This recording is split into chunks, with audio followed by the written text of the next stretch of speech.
Vamos começar mais um Avante Nestlé. E hoje estamos na nossa segunda aula do Avante Hospitalar, com um público aqui bem legal, hein? Dr. Diogo, Dr. Guilherme Duprá. E temos hoje uma surpresa, 3 jovens nutricionistas que vieram aqui assistir ao vivo conosco o nosso Avante Hospitalar hoje. São 3 nutricionistas aí que vão se formar, mas vão iniciar um projeto muito interessante aqui na Nestlé, que é o projeto Jovem Nutricionista. Começa amanhã com 40 nutricionistas. Então, sejam bem-vindas ao nosso Avante Hospitalar. E para começar o nosso Avante de hoje com o tema A Jornada do Paciente da UTI à Alta Hospitalar, vocês podem depois acompanhar a programação. Ao longo do ano vão ser 7, esse já é o nosso segundo, tá? Bom, vamos começar a nossa aula de hoje, mas antes disso já temos uma enquete para testar como se vocês estão preparados para o tema que hoje está bem legal. Então, vamos lá? Eu vou ler aqui, mas vocês já podem ir pensando, né, na resposta. Sobre a avaliação da composição corporal do paciente crítico, assinale a alternativa correta. Alternativa A. A antropometria combina dados facilmente coletáveis, de baixo custo e alta sensibilidade para o diagnóstico da composição corporal na UTI. Alternativa B.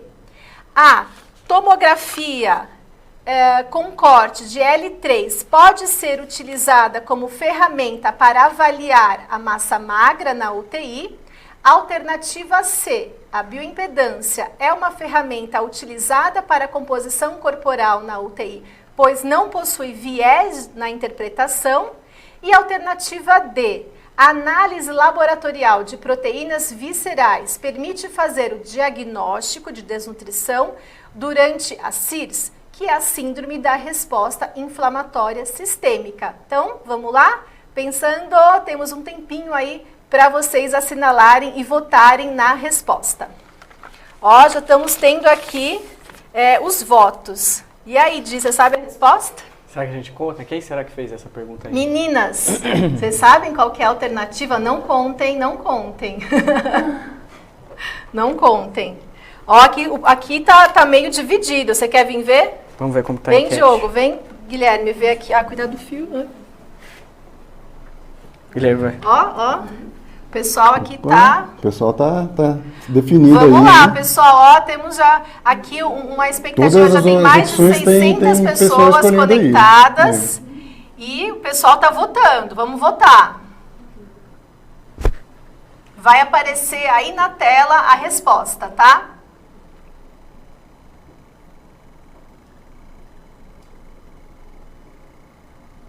Tem pegadinha? Não. Tá fácil? Tá médio. Tá médio, hein? Ih, tá médio. Meninas, quem é? A Gabi, a Ingrid ou a Tati? E aí, já sabem a resposta? Perguntar para as universitárias. Realmente aqui a gente pode perguntar para as universitárias, hein? A, B, C ou D?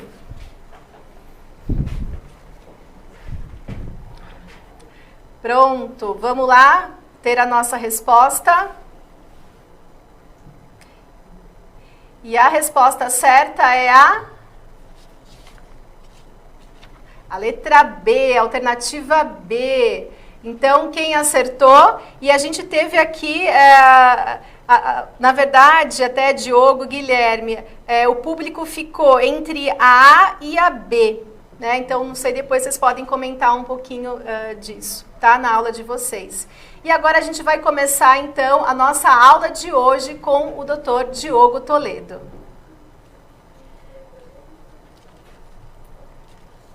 Olá, pessoal. Mari, em nome da Abrasp eu queria agradecer a parceria. Muito legal estar aqui inovando com as meninas que estão aqui ao vivo, junto com a gente, discutindo. E tem o parceiro aqui que é o Gui, e a gente vai discutir um tema muito... que hoje é falado sobre a jornada desse paciente na UTI até a alta hospitalar. A pergunta, pessoal, foi de propósito mesmo. A gente vai discutir um pouquinho isso daí, falar que a composição corporal vai muito além de uma antropometria, muito além de um peso, o Guilherme sabe disso, a gente defende muito isso.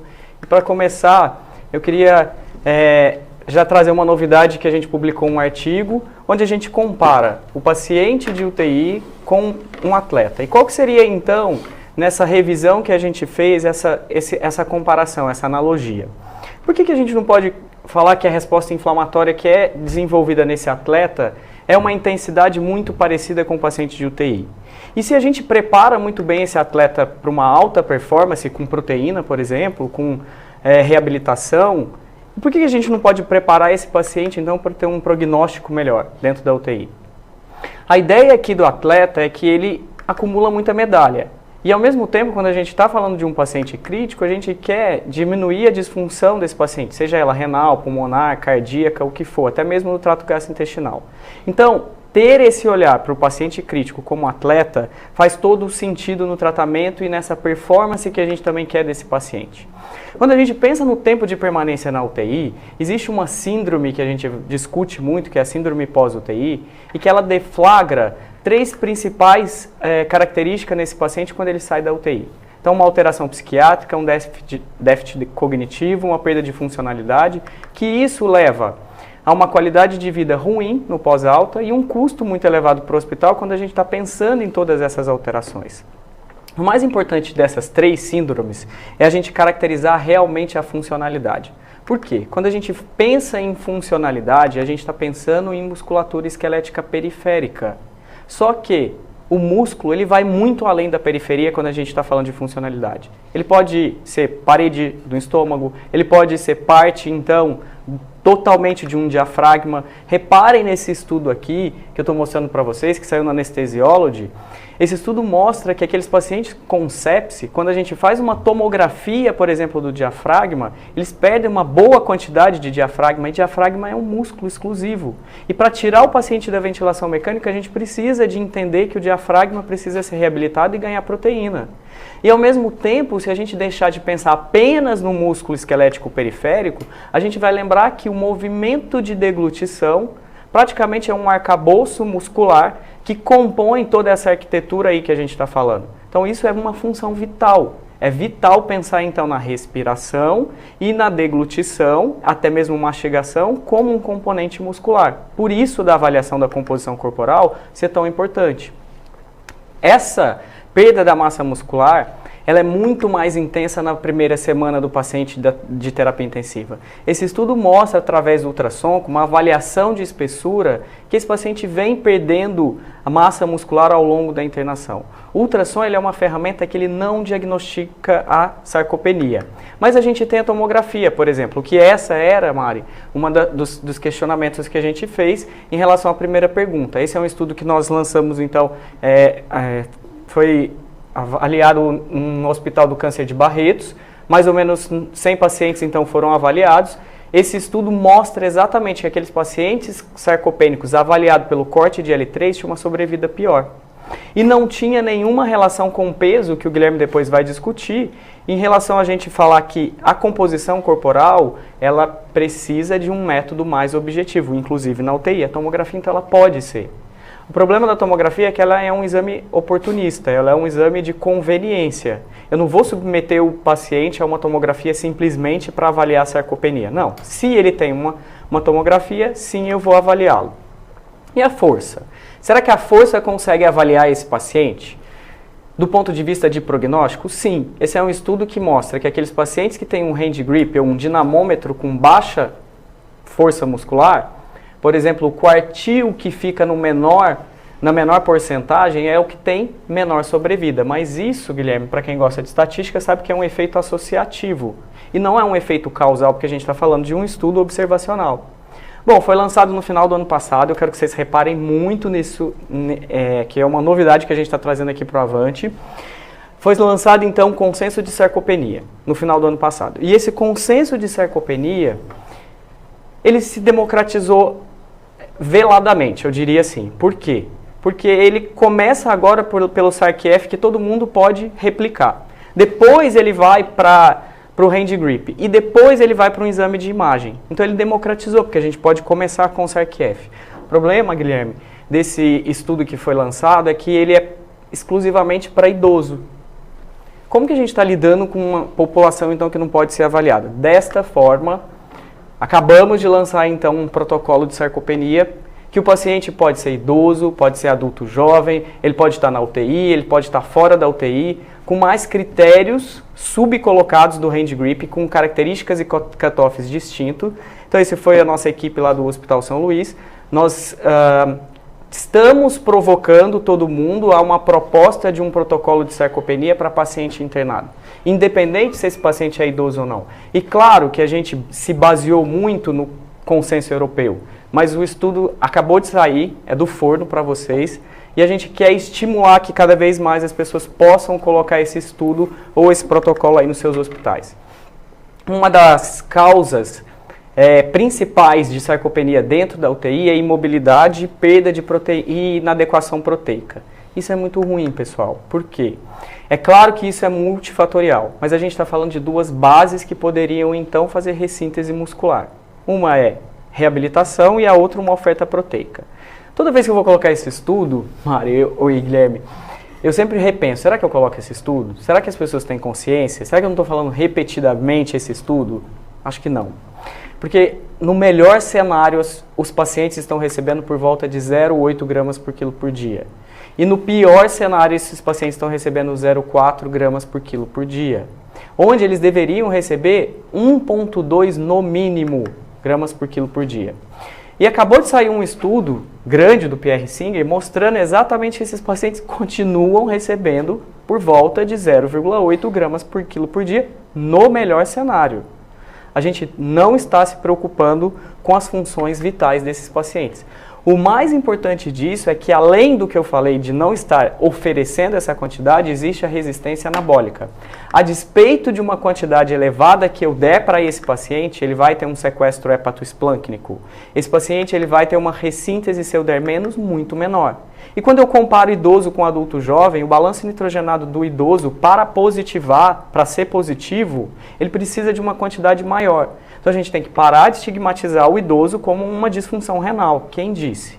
Começar a questionar. Esse estudo do Pierre Singer, de novo, mostra, é um estudo observacional, que eles avaliaram pacientes com calorimetria indireta, mostrando que existe uma faixa protetora para a mortalidade no odds ratio, que é 70% do gasto energético, e que na proteína eu posso alcançar faixas maiores, que esse paciente ainda tem uma sobrevida menor.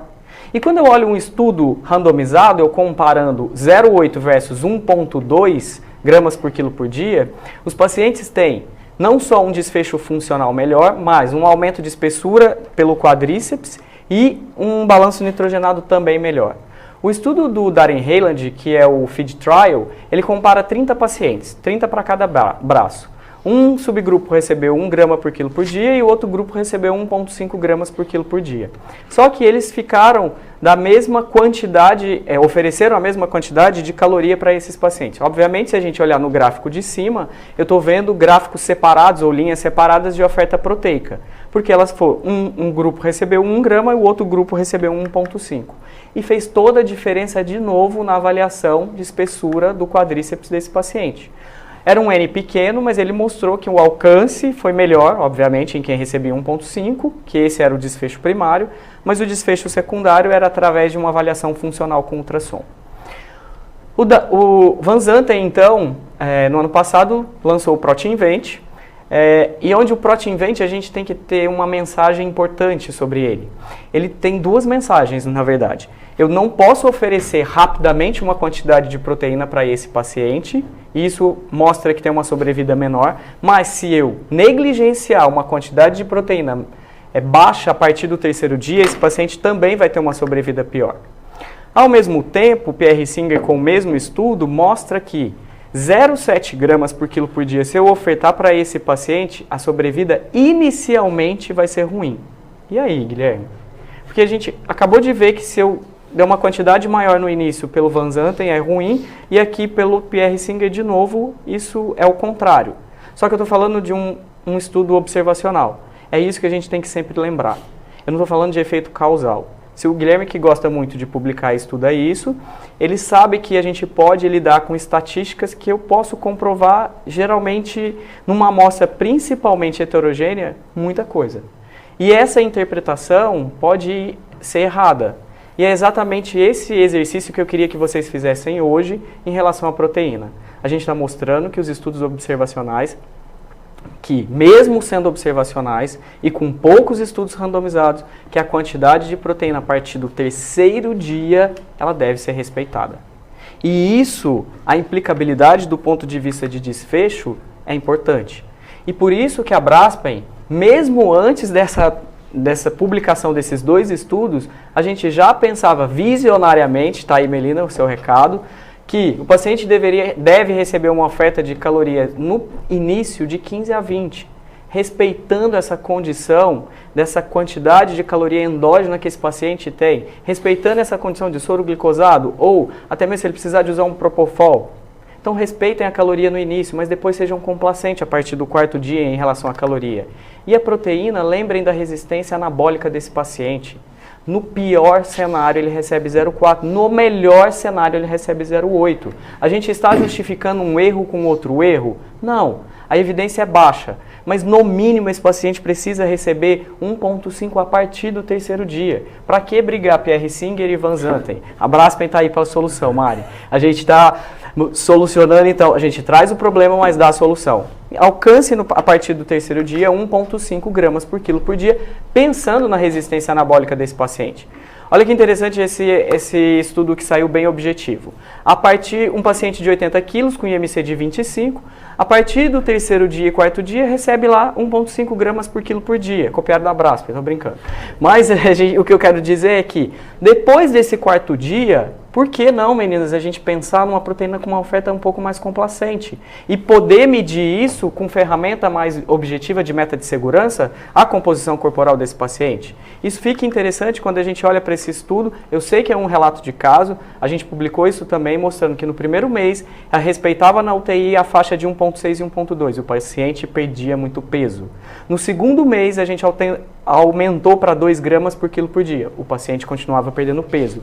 Só a partir do 3º mês ele recebeu 3 gramas e estabilizou o peso. O ultrassom subiu e o balanço nitrogenado positivou. Mas eu estou falando de um 3º mês. Eu estou falando de uma meta de segurança. Eu não estou falando que é para fazer isso na fase aguda. Só para a gente entender que a gente pode se tiver meta de segurança. Mas não faz nenhum sentido se eu estiver pensando na proteína sem reabilitar. Esse é o estudo que mostra realmente quando eu faço proteína isolada e quando eu faço a proteína aminoácido com atividade física. O estímulo é muito maior. O efeito de ergogênese é muito mais expressivo. Então esse estudo publicado no Lancet mostra que eu reabilitar precocemente esse paciente dentro da UTI, isso faz todo sentido. E essa tecnologia toda eu preciso utilizar? Não, o brasileiro é criativo. Ele consegue, com um elástico, ou com a própria mão, ou com o próprio corpo, ajudar o paciente a se movimentar. E por isso a gente precisa ser cada vez mais interdisciplinar e chamar a fisioterapia para contar essa história da mesma maneira que a gente está contando. É isso. E para finalizar aqui o meu discurso, ou essa conversa que a gente está falando, não dá para a gente pensar no paciente, então, todo momento na UTI e esquecer da deshospitalização desse paciente. Então, esse é um estudo que comprova exatamente isso que eu estou falando para vocês, que aqueles pacientes, então, que foram avaliados com 4 semanas antes eles já estavam pensando na deshospitalização, versus aqueles pacientes que não tinham estratégia nenhuma de deshospitalização. O subgrupo, então, que foi pensado de uma maneira proativa, melhorou tanto a parte física quanto a parte emocional, que eu falei, então, que compõe aquela síndrome do pós-UTI. E como eu posso medir esse valor aí, Mari? É interessante esse estudo que ele consegue medir o health economic e o cuidado desses pacientes aí dentro da UTI com indicadores, com processo e até desfecho. Quando eu olho para desfecho, eu não posso pensar só porque o paciente era idoso, ele vai ficar com uma reserva menor e vai ficar mais tempo internado e mais na ventilação, ele vai ter uma qualidade de vida ruim. E se o paciente também tem uma comorbidade do tipo DPOC, insuficiência cardíaca, esse paciente ele vai já ter uma qualidade ruim porque ele entrou na UTI. Aqui esse estudo fez questão de separar. Tirou o idoso, então colocou menos de 45 anos para uma análise e tiraram todas as doenças crônicas. E isso fez todo sentido, mostrando que independente da idade, independente se ele tem doença crônica, o que é mandatório aqui é a intensidade da resposta inflamatória e a perda muscular desse paciente dentro da terapia intensiva, independente se esse paciente, então, tem realmente uma doença crônica e se ele é um paciente idoso. Ele pode, sim, mesmo jovem, ter precisar de um cuidador depois. Se a intensidade e a musculatura perdida for intensa, a gente tem que olhar para a musculatura e chamar a atenção do intensivista.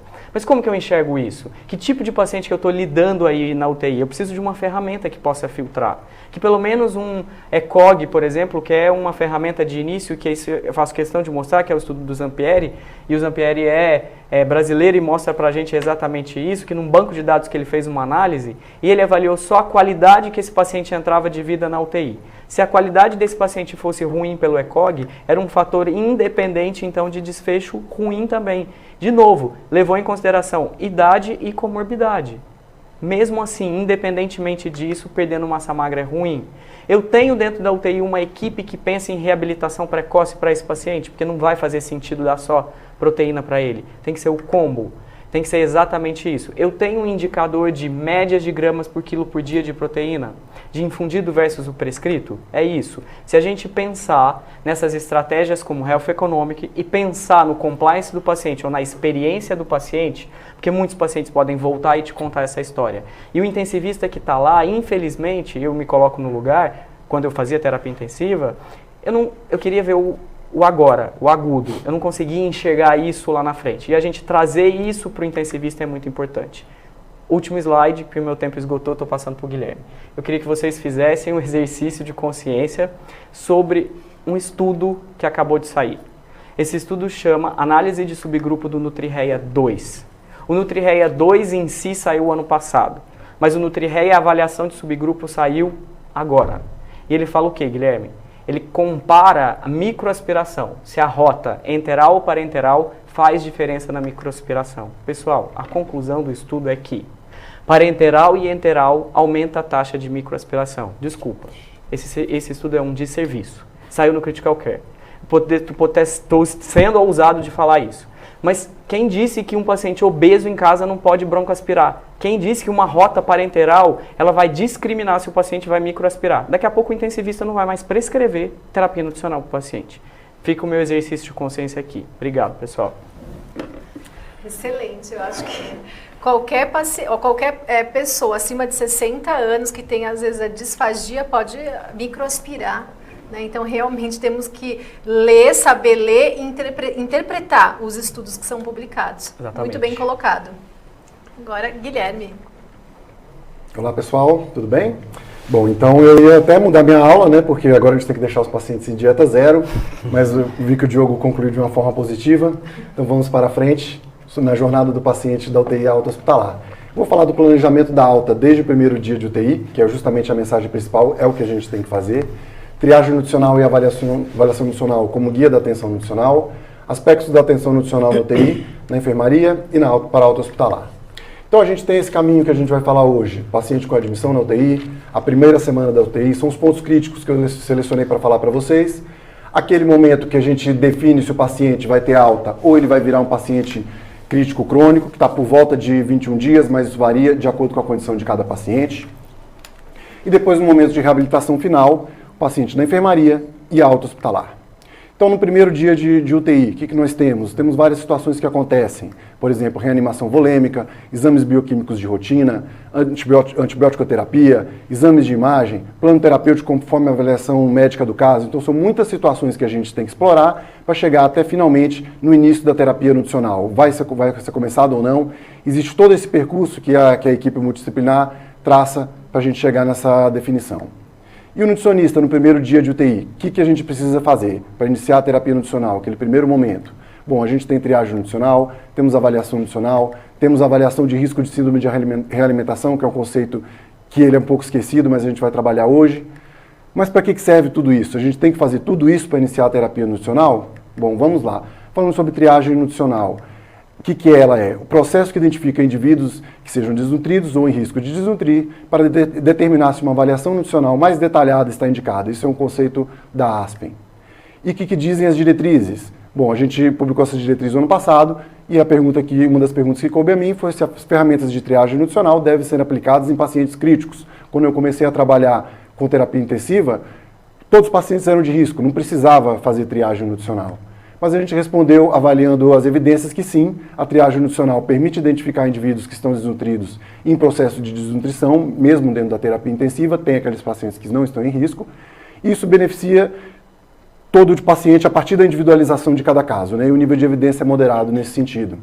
Dentro de triagem nutricional, nós temos dois principais instrumentos, a NRS 2002, que eu vou chamar do instrumento tradicional, e o Nutric, que é uma ferramenta recente. Quais são os componentes da NRS 2002? Bom, temos componentes que a gente vai chamar de variáveis tradicionais, IMC, perda poderal, ingestão calórica recente, tipo de acometimento e idade. E o Nutric, a gente vai trabalhar o quê? Principalmente a avaliação de gravidade. Quem são os componentes? O APACHE 2, SOFA, idade, comorbidades e dias no hospital antes de chegar na UTI.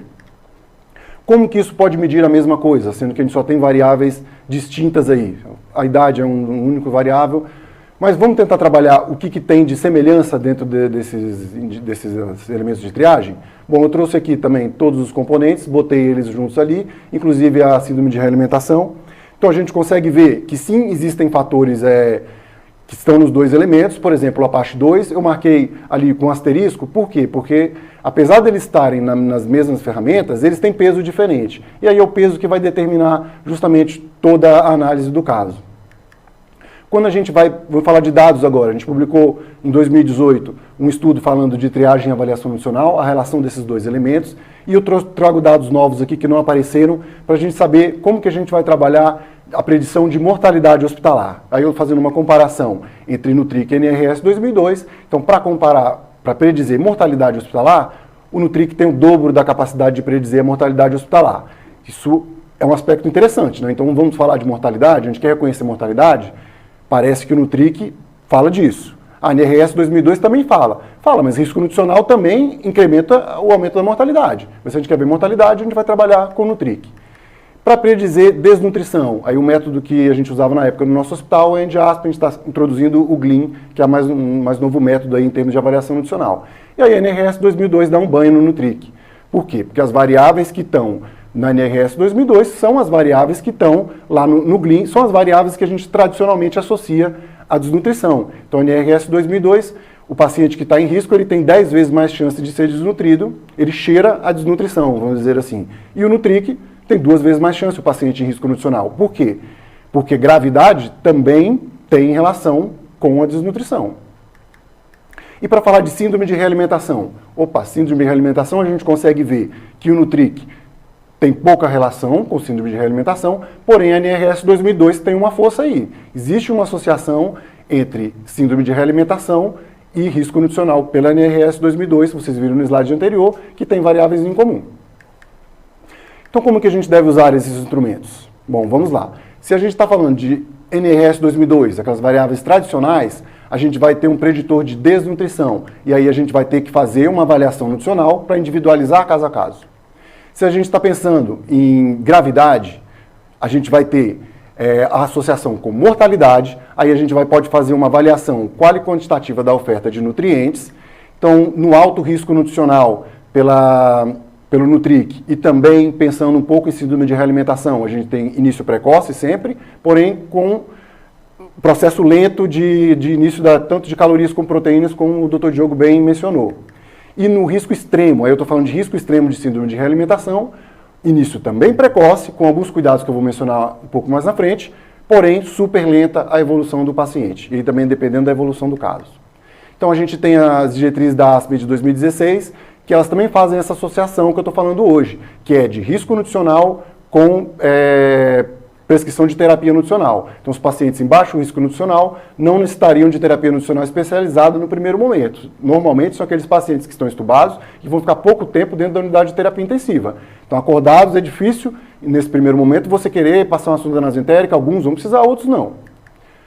E no alto risco nutricional, devemos progredir para a meta nutricional em 24 a 48 horas, conforme a tolerância. Aí a gente vai ver que a Braskem trouxe novidade, o Diogo já mencionou, que a gente tem que ter um início mais lento em relação principalmente à caloria. As diretrizes da Braskem, também associando a questão do risco nutricional. Quando devemos utilizar a nutrição enteral hipocalórica e trófica ou plena em pacientes críticos? Pacientes desnutridos ou em alto risco nutricional só devem receber terapia nutricional trófica em casos de baixa tolerância. Então, os pacientes em alto risco nutricional ou desnutridos, a gente tem que progredir. É claro, se ele não tolerar, a gente vai ficar com o trófico, que é lucro aí, né, Diogo? Falar rapidamente sobre os fatores de risco para a síndrome de realimentação. Eles são apresentados pelo NICE, que é um instituto inglês. Temos 3 categorias, eu não tenho tempo de falar os fatores de risco, mas vocês têm aí na tela, vocês podem ver depois com tranquilidade na aula gravada. Então, é em risco, alto risco e risco extremo. Como que a gente vai começar? Começar a terapia nutricional com até 10 calorias por quilo de peso e aumentar para a meta de 4 a 7 dias. Então, a gente tem um prolongamento do tempo para atingir a meta nutricional desse paciente, pensando na evolução do caso. A gente não vai prolongar a meta se o paciente está evoluindo a contento, de acordo com os parâmetros de controle. Usar apenas 5 calorias por quilo de peso nos casos extremos, que seria o risco para a síndrome de realimentação extremo. E monitorar balanço hídrico, reposição de eletrólitos e principalmente a tiamina. Então, na nossa linha do tempo, a gente vai chegar agora na primeira semana de UTI. Então, a gente tem esse paciente hipotético aí de 75 quilos, recebendo essa nutrição enteral. Eu vou passar um exemplo de progressão de terapia nutricional. O que a gente começa? Então, aquelas 5 calorias por quilo de peso, uma oferta de 17 ml por hora, que também dá a mesma oferta de fluidos de 5 ml por quilo, porque a dieta é 1.0. E o que a gente tem que observar aí? Que lembrar que a gente está com um paciente de alto risco nutricional. Drogas vasoativas, lactato, observar tendências mais que valores. Diurese, pressão arterial média, abdômen, glicemia, volume residual gástrico. Esses parâmetros a gente acompanha sempre, principalmente na primeira semana, lá na beira do leito. O nutricionista não tem que ficar na salinha da nutrição, tem que ficar na clínica. 10 calorias por quilo de peso no segundo dia, já atingimos quase 1 grama de proteína por quilo de peso, dobramos a velocidade. 15 calorias, aí eu quase que combinei com o Diogo sem combinar, né? Então a gente chegou no terceiro dia, aí nesse 1,38 gramas por quilo de peso, 15 calorias, e no quarto dia a gente vai atingir o limiar inferior da meta calórica, lembrando que esse é um paciente grave. Na síndrome de realimentação, qual que é o diferencial aí?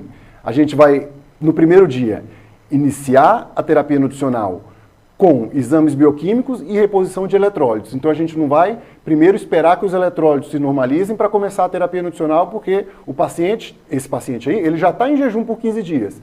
Porque aí a gente gera um dilema. O cara que já está em jejum, a gente vai continuar deixando ele em jejum? Não, a gente vai progredir com um racional, que é exames, reposição, avaliação, o paciente está estável, vamos aumentar um pouquinho. A gente está também 10 calorias no segundo dia. No começo do segundo dia, a mesma rotina, exames, reposição, 15 calorias, repetir o segundo dia também com 15 calorias, e aí a gente vai atingir no quinto dia aquele limiar inferior da meta, isso pensando no melhor cenário. O paciente está evoluindo bem, ele já não está mais com desbalanço hidroeletrolítico. Entre 24 e 48 horas da presença do paciente na unidade de terapia intensiva é quando o nutricionista consegue fazer a avaliação nutricional. Lembrando que tanto intensivistas como nutricionistas têm uma série de rotinas para ser feitas nas 24, 48 horas, por isso que a gente tem esse período maior, prolongado, para a gente tentar, porque o importante é fazer triagem e fazer a avaliação nutricional desse paciente que vai ter um pouco mais de tempo na nossa unidade de terapia intensiva, né? Não dá, é baixo risco, não vamos fazer a avaliação nutricional. Não é bem por aí, porque a gente perde os dados de prevalência de desnutrição dentro das nossas UTIs, o que tem que ser monitorado, e o paciente fica com o registro do estado nutricional dele naquele momento para a continuidade do cuidado, que é um conceito muito importante e vem ganhando peso cada dia. O Diogo só falou de continuidade do cuidado. O que a Academy of Nutrition and Dietetics dos Estados Unidos fala? Análise detalhada sobre o estado nutricional, compreendendo história alimentar, antropometria, exames bioquímicos, exame físico e história do paciente. Aqui, na nossa realidade, a gente puxa avaliação nutricional para avaliação de desnutrição. Tem uma série de outras comorbidades, de doenças que a gente vai avaliar com avaliação nutricional, mas a gente está falando aqui de avaliação de desnutrição, basicamente. Então, a gente identifica um problema nutricional e recomenda uma intervenção, que aí seria a individualização do tratamento. As diretrizes dizem o quê? Sim, mesmo com discordâncias conceituais, ou seja, a gente não sabe direito definir a desnutrição, principalmente para o paciente crítico, existe uma deterioração do estado nutricional que está associada a desfechos clínicos desfavoráveis que aumentam o custo da saúde. Então, a avaliação nutricional deve ser realizada para o paciente crítico. Quais são os principais instrumentos que nós temos? A avaliação global subjetiva, que é o instrumento mais antigo, é um diagnóstico, pelo próprio nome de subjetivo, e aí ele dá abrangência também para individualização e a diferença em ter avaliador. Deve ser reconhecido os fatores de risco e definir o diagnóstico, que é justamente isso que eu estou falando. É um diagnóstico mais aberto. Duas pessoas podem ter o mesmo diagnóstico do mesmo paciente, o que não é tão conveniente. Depois surgiu a proposta da Academy of Nutrition Dietetics e da Aspen, que a gente tem que reconhecer 2 fatores de risco entre ingestão calórica, perda ponderal, perda de massa magra, perda de tecido adiposo, edema e capacidade funcional. A diferença é que ele traz uma tabela interpretativa que facilita o diagnóstico. Então ele dá uma objetivada em relação à avaliação subjetiva global, mesmo ainda sendo um critério que a gente vai colocar como subjetivo. Ano passado foi publicado o GLEAN, que já é uma proposta mais objetiva. Ele tem 2 domínios, que vai chamar o domínio fenotípico e o domínio etiológico. O domínio fenotípico é aquele que vai trazer a gravidade da desnutrição. Então o domínio fenotípico é um IMC baixo, perda ponderal e uma avaliação da composição corporal, avaliação principalmente da massa magra. O domínio etiológico é ingestão calórica ou baixa assimilação, que também foi um conceito introduzido pelo GLEAN. Não adianta o paciente estar comendo tudo, sendo que ele não está absorvendo nada, né? Esse paciente que tinha, por exemplo, ele tinha uma alimentação a contento de acordo com a meta, porém ele tinha 2 quilos de evacuação por diarreia, ele estava condizente com a ingestão calórica. Aqui não, aqui a gente tem que ter assimilação da caloria, então é um conceito novo. E como que a gente fala aí de associação com mortalidade? Eu trago os dados do nosso estudo também mais uma vez. Uma população de 330 pacientes críticos gerais, a gente tem uma chance de quase 3 vezes maior de mortalidade por paciente desnutrido quando a gente compara com o paciente não desnutrido. Para uma população de trauma grave, que já é uma população mais homogênea, essa força diminui, porém o paciente desnutrido, vítima de trauma, ele tem 58% mais chance de ter mortalidade no período hospitalar, e a avaliação global subjetiva no nosso banco de dados não foi significativa. Então aí, passando esse primeiro momento, a gente vai chegar lá naquele momento que ou o paciente vai de alta, ou ele vai a óbito, ou ele vira um paciente crítico crônico, por volta de 21 dias, se a gente for falar em termos gerais. Como que é a recomendação, as diretrizes da Braspen? Como deve ser conduzida a terapia nutricional no paciente crítico com doença crítica crônica? Receber TNE e hiperproteica associada, quando possível, a um programa de atividade física, incluindo exercícios resistidos. Então a gente está trazendo mais um grupo aí da equipe multiprofissional, que é o fisioterapeuta, para trabalhar junto com a gente. E aí, o que é importante? Sincronia, sinergia. Não adianta o paciente fazer fisioterapia em dieta zero, e a gente, pelo contrário, a gente tem que otimizar e procurar a janela de oportunidade aí que a gente vai chamar. Então a gente oferecer terapia nutricional, principalmente proteína, no momento pós-estímulo, né? No momento que o músculo quer receber. Então esse é um conceito importante da doença crítica crônica. É claro que na primeira semana também a gente vai tentar tirar o paciente do leito o mais rápido possível.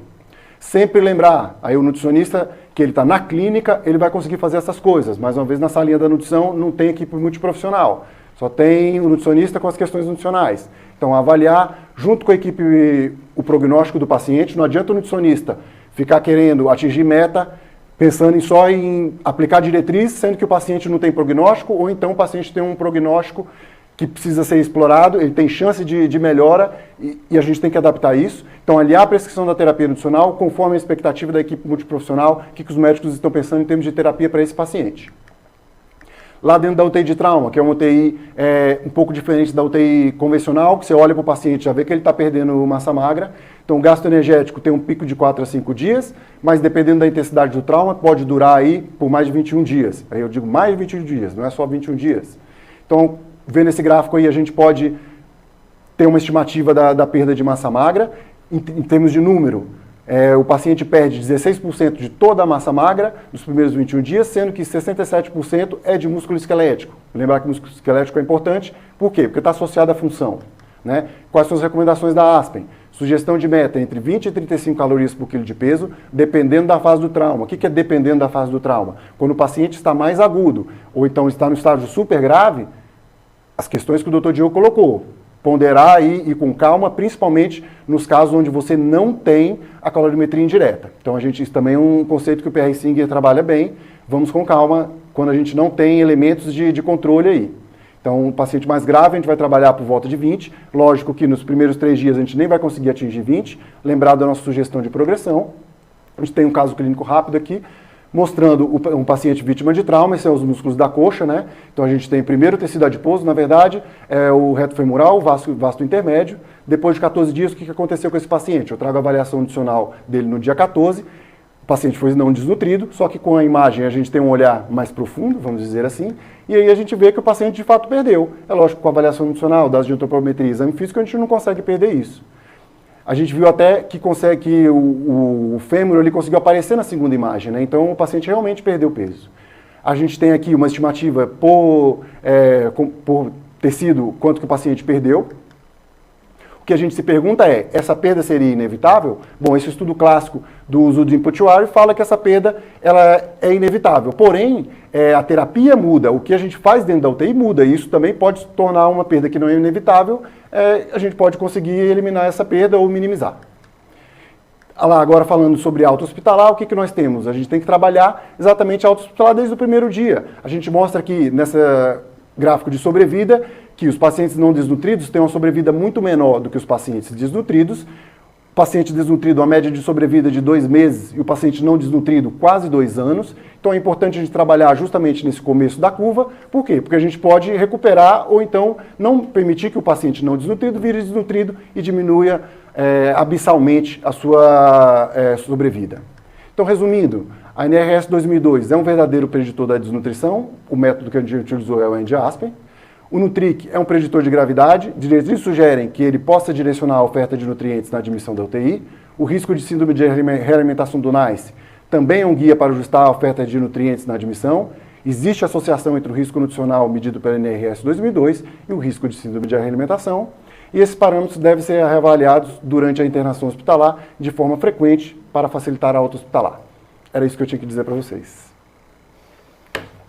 Nossa, brilhante, brilhante a aula. Muito obrigada, doutor Diogo, Guilherme Duprá, foi excelente. E a gente vê que aquele estudo, Diogo, que vocês publicaram foi em 2016, mas ele traz dados de ingestão proteica, acho que desde 99, era isso pelo que eu me lembre. Ou seja, entre 0,8 e 0,4 gramas. Mas o Pierre Singer, ainda em 2019, publicou que a gente não consegue chegar ainda. Então, o que a gente precisa fazer? A gente precisa realmente refletir sobre a importância da oferta proteica aumentada desde o início e a oferta calórica reduzida. Então, acho que essa aí é um grande recado dessa aula de hoje. E, claro, o trabalho multidisciplinar é fundamental para a gente reabilitar esse paciente desde o início. Então, excelente. Muito obrigada. E eu estou adorando esse formato de pé, né, mais à vontade, aqui com o público aqui direto e vocês que estão conectados mandando muitas perguntas. Então, eu vou começar agora. Vieram vários elogios para o Guilherme, parabéns. Vários elogios para o Diogo. Mas eu vou começar hoje com a nossa pergunta ao vivo, né? Vamos lá? Eita. Deixa eu pegar minha colinha aqui. Então vamos lá, a gente está com uma pergunta ao vivo que a gente vai colocar na tela. Vamos ver? Vamos lá?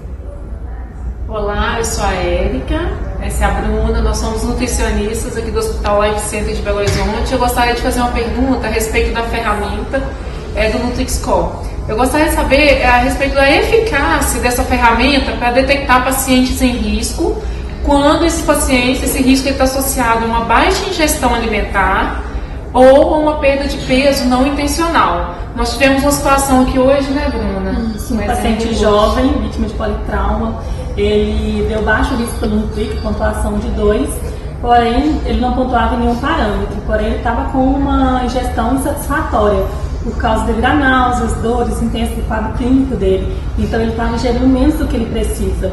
E mesmo assim deu pontuação baixa pelo Nutric. E aí? Guilherme, lá, né? Vamos lá. Prestaram atenção na nossa aula. Prestou atenção na aula. Então, o que a gente pode dizer? É baixa a capacidade de predizer variáveis que não estão na ferramenta. Né? Ele é bom para gravidade. E aí a gente viu aqui, sem conhecer o caso, né, profundamente, que é um paciente com Nutric 2, então ele não seria um trauma grave. Né? E a gente consegue, se a gente quer trabalhar reconhecendo ingestão alimentar precoce ou perda ponderal, a gente tem que trabalhar com a NRS 2002. Se a gente quer saber de gravidade, a gente vai utilizar o Nutric. Isso, Diogo, quer falar mais alguma coisa? Acho que é isso mesmo. E importante frisar, eu acho que o o Nutric, ele, para predizer alguma coisa, a gente está realmente falando de variáveis que o intensivista está acostumado. Ele não contempla nenhuma variável em relação à parte de perda de peso, ingestão. É para a gente entender que a resposta inflamatória influencia e muito. E não vai ter uma ferramenta ideal. E aí agora a gente vai para uma pergunta com as jovens nutricionistas que estão aqui ao vivo conosco, a bancada aqui ao vivo. Então vamos lá, vocês bolaram aí uma pergunta. O que vocês gostariam de perguntar? Primeiramente, eu gostaria de agradecer a aula, que foi muito construtiva e enriquecedora. E gostaríamos de saber sobre a gente viu, né, de acordo com a aula e com a literatura, que a dificuldade em atender essa meta proteica ela é muito grande. E o que você acha, Diogo, sobre a gente utilizar uma proteína de rápida absorção para melhorar esse ponto e o que poderíamos fazer para diminuir essa dificuldade do prescrito versus infundido para melhorar esses pontos de proteína na qualidade do nosso paciente crítico? Pergunta de $1 milhão. A gente ela acabou de muito bem colocar do ponto de vista histórico. Desde 99 a gente está falando 0,4, 0,8. Em 2019 a gente está falando de novo em 0,8 gramas por quilo por dia. E se a gente pensar na resistência anabólica, como a gente discutiu na aula, não faz nenhum sentido, a gente ainda está não conseguindo alcançar essa meta. Então, qual que realmente é o ponto desse não alcance? Engajamento. Só que a gente tem que engajar o fisioterapeuta, porque se ele começar a reabilitar sem ter realmente uma proteína, que foi o que o Guilherme muito bem colocou, não vai adiantar nada reabilitar esse paciente. A gente tem que engajar o intensivista e falar para ele que se não der proteína o suficiente e não reabilitar, ele não vai tirar o paciente da ventilação mecânica, porque eu estou lidando com diafragma.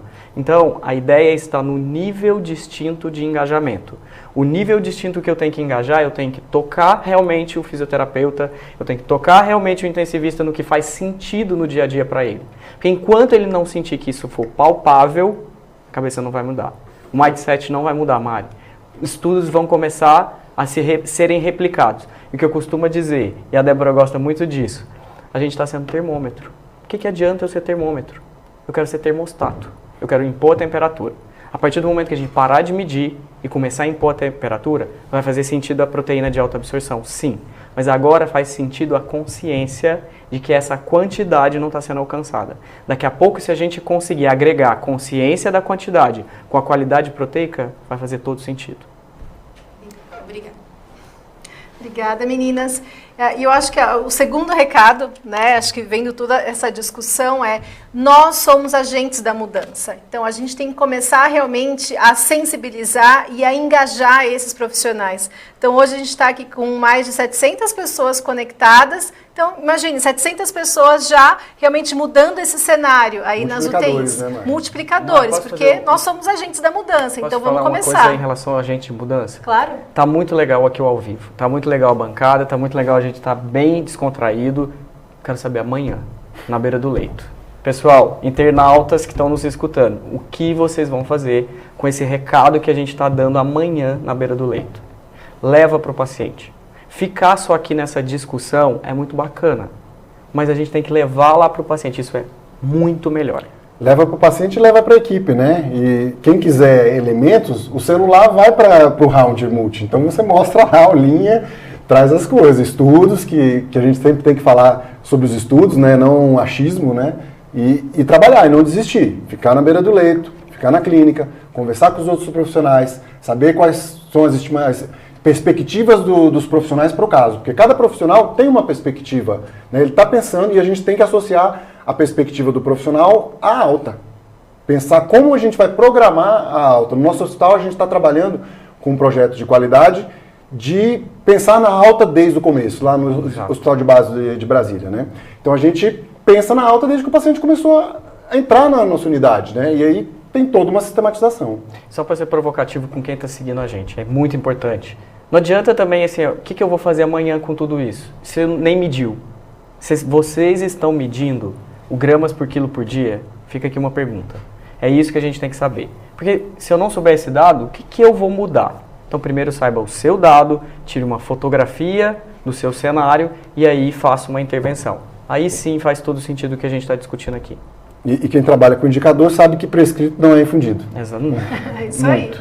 E a gente está aqui com o pessoal, olha só, a equipe de MTN lá de Passo Fundo, do Hospital São Vicente de Paula. A Simone Araújo falou que está todo mundo reunido lá assistindo a aula. Então acho que amanhã elas já vão implementar alguma coisa legal lá. Vamos lá, Passo Fundo, vamos Brasil! Acorda, Brasil! Né? É, isso aí. E aí acho que pensando na questão de você medir, de você controlar, a gente viu aqui que a gente não pode pensar só no músculo como a parte da musculatura esquelética periférica, mas sim pensar o quanto essa falta de intervenção, oferta proteica adequada vai interferir na parte da musculatura que vai mexer com a recuperação desse paciente, que é a musculatura do diafragma, musculatura da deglutição. E a gente tem algumas perguntas que levam para esse lado. Eu não tenho bioimpedância, eu não tenho calorimetria indireta ou uma tomografia computadorizada. O que eu faço? A Glauciene, lá de Minas Gerais, ela está perguntando em relação ao que ofertar. Como que ela pode fazer isso? Posso começar aqui? Democratizar. Primeiro leia o nosso estudo, tô brincando, daqui a pouco fica online o nosso estudo, o SARC Pro, e não estou fazendo nenhuma propaganda, porque eu queria realmente democratizar o estudo, não faz mais nenhum sentido eu publicar por publicar, não faz sentido isso, faz sentido uma mudança comportamental, uma mudança que a gente vai ajudar o paciente, e lá nesse estudo a gente começou com SARC-F, questionário. O que custa isso? 0. Custa perguntar, custa ter atitude. Custa ter atitude de mudança. Então, a partir de um risco, ela pode já partir para um outro cenário. Eu não tenho um hand grip, porque ele tem um investimento. Porque a gente pode depois convencer, daqui a pouco, lá no Congresso Braspen, como vocês vão conhecer e convencer os seus gestores dessa troca nesse investimento. A gente vai mostrar isso em estudo de Health Economic. E, mais ainda, voltando então para o foco aqui da pergunta. Tem uma fita métrica? Faz uma panturrilha? Já tem estudo mostrando isso, o que custa então uma panturrilha. Tem viés no estudo? Tem viés. O obeso, o edemaciado, mas comecem a se movimentar. Comecem a mostrar que o SARC-F tem um paciente, uma população com muito risco. Se eu não tenho nenhuma ferramenta, se eu não tenho mais nada a partir do SARC-F, tomem atitude em cima do SARC-F. Ele vai ficar mais sensível do que realmente específico, mas em algum momento vocês vão convencer os gestores nesse sentido. Porque a gente está lidando agora com os pacientes que vão ser os fiscalizadores do processo quando a gente inundar essa informação para a sociedade. Bom, primeiro que a gente tem que fazer, eu acho, complementando o que o Diogo falou, é uma análise situacional, né? A gente tem que pensar onde nós estamos, dentro de tudo que foi apresentado aqui, qual é a nossa capacidade de recursos financeiros e recursos humanos para fazer esse plano. Então, a partir dessa análise situacional, por exemplo, lá no meu hospital, no Instituto Hospital de Base, lá no Distrito Federal, a gente realmente tem uma equipe sensacional. Beleza, galera? Fiz a propaganda. Por quê? Porque a gente tem um corpo de nutricionistas grande, e a gente tem residentes, a gente tem estagiários, também vai receber um estagiário do grupo Jovem Nutricionista, e a gente consegue fazer muito. A gente consegue fazer triagem, a gente consegue fazer avaliação, a gente consegue fazer indicadores de qualidade. Porém, outros hospitais que têm menos recursos têm que pensar em termos de o que eu consigo fazer para atingir mais impacto, convencer gestores de que aquilo que eu estou fazendo é proveitoso, tem um impacto na recuperação, na reabilitação do paciente, eu vou conseguir reabilitar o paciente mais rápido e eu vou conseguir poupar recursos do hospital, então vale a pena eu investir em recursos humanos e tecnologia dentro da terapia nutricional. Mostrando o básico, então eu não consigo fazer nada, eu vou fazer circunferência da panturrilha, eu vou fazer um NRS 2002, um indicadorzinho básico, e principalmente indicadores de custo-efetividade, né, para tentar, porque o que sensibiliza o gestor é custo, né, e tentar associar tudo isso aí dentro de um plano de segmento, né, não atitudes isoladas. E só para resumir, Mário, se eu tivesse tempo aí rapidinho, eu vou dar uma super dica aqui. O que é a nossa campanha de Ganão de Nutrição? Praticamente o que o Guilherme falou. É uma sistematização, uma maneira pragmática, democrata, o suficiente para ser implementado no seu serviço. Diga não à desnutrição com uns 11 passos. Lá a gente vai ensinar como medir a massa magra sem ter uma bioimpedância. Lá a gente vai ensinar, tanto na UTI quanto fora da UTI, a dar necessidade calórica e proteica sem ter um calorímetro. Proteico, claro que não no calorímetro, mas o calórico sim, calorimetria mede. Mas Está explicado lá, pessoal. É só implementar. Já o passo a passo está sistematizado. Eu ainda acho, Gui, que a gente foi muito ousado em levantar toda essa sistemática em relação à desnutrição, porque a gente está discutindo num grupo que já sabia toda essa sistematização. E, de novo, que não era aplicado. Então, vamos começar a se mexer. Acho que essa é o grande mensagem aqui do Avante, que ficou bem informal. Para a gente estar em pé, se movimentando e mover contra esse processo de desnutrição e baixa proteína aí. Musculatura em ação. Tem uma pergunta lá de Maceió, que acho que é para o Guilherme. Gui, a Irta Sequeira Lima, de Maceió, ela pergunta: a avaliação nutricional em até 48 horas da admissão na UTI desse paciente, mas em quanto tempo tem que se reavaliar? Tem que se reavaliar de 7 a 10 dias, né? Acompanhar principalmente o que aconteceu nessa primeira semana. É lógico que você consegue fazer tudo nas primeiras 24 horas, faça tudo nas primeiras 24 horas, pensar nessa questão da gestão dos recursos humanos, capacidade de realizar as tarefas e não se propor fazer coisas que você não consegue. E até é bom esses 7 a 10 dias aí tem esse intervalo, também pensando nessa questão do que eu consigo fazer. Tá. Eu vou juntar aqui mais 3 perguntas em uma, porque o nosso tempo está acabando. A Cíntia da Silva, lá de Jundiaí, a Elaine, lá de São Carlos, e a Luana, acho que é de São Paulo, elas estão perguntando em relação à oferta proteica e calórica. Vocês poderiam só repetir um pouquinho para a gente enfatizar aqui o quanto dá e desde quando? Oferta calórica, então começar bem lentamente, ficar atento ao que o Guilherme falou, síndrome de realimentação, avalie então o eletrólito desse paciente. No primeiro dia seja mais restritivo, principalmente com a caloria. A partir do terceiro dia já comece a pensar nessas 20 calorias se não tiver calorimetria. Se tiver calorimetria, ótimo, excelente. Faça a calorimetria a partir do terceiro dia. Usa a fórmula de bolso até o terceiro dia, a partir do terceiro dia avalie o gap, que aí a gente não vai ter tanta problemática com o overfeeding. Quanto à proteína, progressivo também, mas não deixe de alcançar a partir do terceiro dia que o paciente vai estar perdendo. Acho que esse que é o recado. É isso aí.